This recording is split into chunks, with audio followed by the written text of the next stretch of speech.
Good morning, students. Today's topic is depreciation. Depreciation means decrease in the value of asset. Asset like machinery, building, land, and furniture. So, for calculation of depreciation, we have a formula: cost of asset minus estimated net residual value upon estimated useful life of the asset. For rate of depreciation, annual depreciation upon actual cost into 100. We have a question. Original cost of asset is 2,50,000, useful life is 10 years, residual value is 50,000. Annual depreciation, cost of asset minus estimated net residual value upon estimated life of asset. Cost of asset is 2,50,000 minus 50,000 upon 10. So annual depreciation is 20,000. Rate of depreciation, annual depreciation upon actual cost into 100, 20,000 upon 2,50,000 into 100, and rate of depreciation is 8%. This is the procedure how to calculate depreciation by formulas. Now we have two methods of calculating depreciation. First is straight line method. Another name of straight line method is original cost and fixed cost method. ठीक है. Second is diminishing balance method. Diminishing balance method is also called written down value method. ठीक है. Straight line method में क्या होता है कि आपका जो रेट ऑफ डेप्रिसिएशन है वो फिक्स रहता है, मीन्स अनचेंज रहता है. ठीक है. जैसे आपका 1 लाख की मशीनरी है तो उस पर 10% आप चार्ज कर रहे हो, तो आपका रेट ऑफ डेप्रिसिएशन जो होगा 10%, और डेप्रिसिएशन जो आ जाएगी वो 10,000. और 2001 में अगर आपने परचेज़ किए तो वो 2002 में भी 10% ही रहेगी, 10,000. ठीक है. नेक्स्ट है आपका डिमिनिशिंग में जो है वो आपका रेट ऑफ डेप्रिसिएशन या डेप्रिसिएशन की जो वैल्यू है वो डिमिनिश हो जाएगी. डिमिनिश मीन्स डिक्रीजिंग ऑर्डर में चली जाएगी. ठीक है.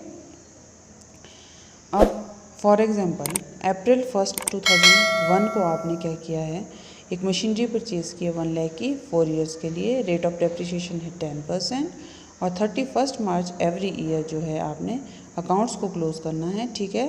वैसे मैक्सिमम इंस्टीट्यूशंस में जो अकाउंटिंग ईयर फॉलो होता है वो है फाइनेंशियल ईयर या अकाउंटिंग ईयर जिसको बोलते हैं, जो स्टार्ट होता है 1 अप्रैल एंड एंड्स ऑन 31 मार्च.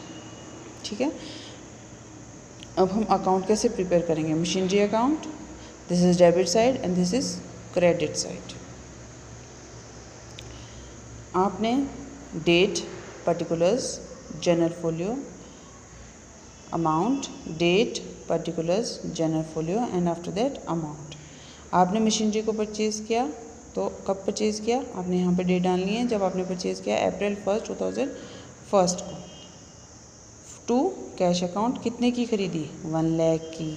अब आप क्या करोगे 31 मार्च, जब आपके अकाउंट्स क्लोज हो रहे हैं, कब हो रहे हैं 31 मार्च को ही आप यहाँ पे डेट डालोगे. 31 मार्च 2002 क्यों हमने लिया, क्योंकि ये नेक्स्ट ईयर हो गया. ठीक है. Bye depreciation. अब डेप्रिसिएशन कितनी चार्ज किया आपने, 10,000. कैसे, 1 लाख का देखो मैं यहाँ पे करके बताती हूँ आपको. 1 lakh multiply 10 upon 100 for how many months, 12 months. एक साल में कितने मंथ्स होते हैं, टोटल 12. ठीक है.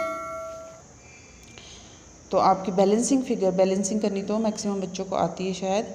1 लाख जो बैलेंसिंग अमाउंट आएगा वो यहाँ पे आ जाएगा. ठीक है. नेक्स्ट है आपका नेक्स्ट ईयर 2002 में. ये जो अकाउंट बनते हैं वैसे कंबाइंड बनते हैं, बट मैंने सिर्फ आप लोगों को अंडरस्टैंड करवाने के लिए इनको इकट्ठा कर दिया है. ठीक है.